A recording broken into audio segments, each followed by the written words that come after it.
Hello, my name is Chris Silcox, and today I will be presenting on a learning experience developed by myself, Megan Caudle, Amanda Shimon, and Harmon Tyson for our MasterQuest project.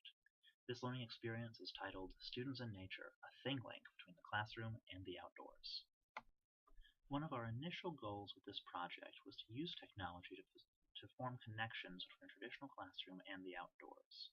We accomplish this through a guided learning, learner-driven experience, where students will create a virtual representation of a natural site which they have previously visited in a field trip. Critically, this project aims to not just replace the field trip, but to enhance an outdoor learning experience. To do this, we will utilize an online learning tool named ThingLink. ThingLink is a free and user-friendly digital tool that provides users with the ability to turn any image into an interactive graphic. By creating hotspots on specific parts of an image, users can turn that image into a multimedia launcher. In ThingLink, it is easy to embed video, record audio, or provide a link to a website or even another ThingLink with just a click of a button. Additionally, ThingLinks can easily be embedded into any blog or website. ThingLink is a truly amazing tool that allows users to pack a lot of content into a small space. ThingLink's ease of use makes it suitable for our target audience, middle schoolers. While we partially chose this age group due to our personal experience, as both Amanda and Harmon have middle school classrooms which we could use in a pilot test, we also felt that of all grade levels, this one had the greatest need for outdoor experiences. Middle schoolers often miss out on outdoor opportunities afforded by other grade levels, as they lose recess and take less field trips, while not having the independence high schoolers do. ThingLink can help students have meaningful outdoor experiences while also safely granting them a chance for self-driven learning.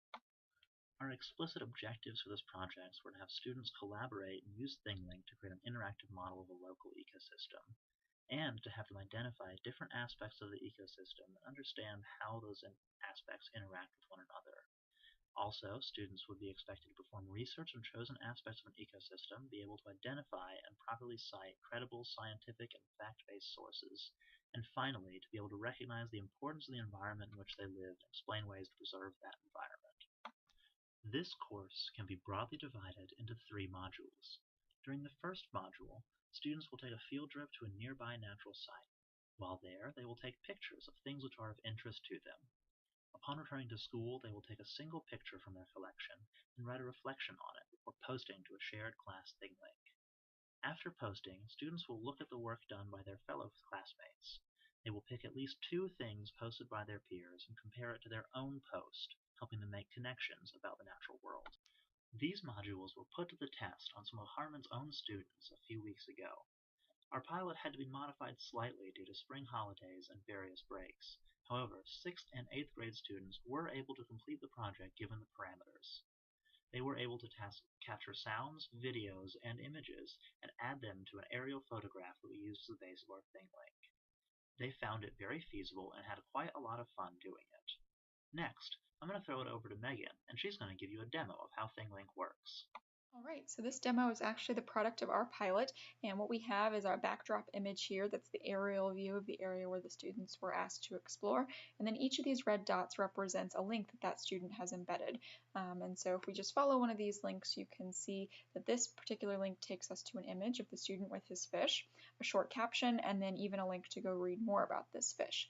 So that's kind of the idea with ThingLink, is that it's links within links. You can embed videos, as we have here, audio files, or websites. And so here we've embedded the website to our class Padlet page, where the students would be able to go and write their reflections that they've been assigned.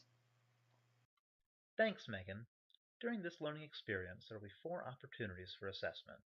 First, students will write a pre-research reflection, which will capture the initial dispositions of students after the field trip. After this, students will participate in the creation of the ThingLink. This, along with a post-research reflection, will be a valuable tool to gauge students' research. Finally, students will post to a peer review Padlet, where the educator can judge content exposure and students' abilities to make connections between their ThingLink post and those of their peers. Our project strongly pertains to 3 of the 4 C's. Participating students can demonstrate their creativity through taking pictures to add to the ThingLink and deciding how to post them. Students practice critical thinking skills as they identify ecological connections between their additions and those of their peers. And finally, through the whole project, they exercise communication skills. Thank you for taking the time to listen to our presentation. If nothing else, we hope that our project has been an interesting ThingLink to think about.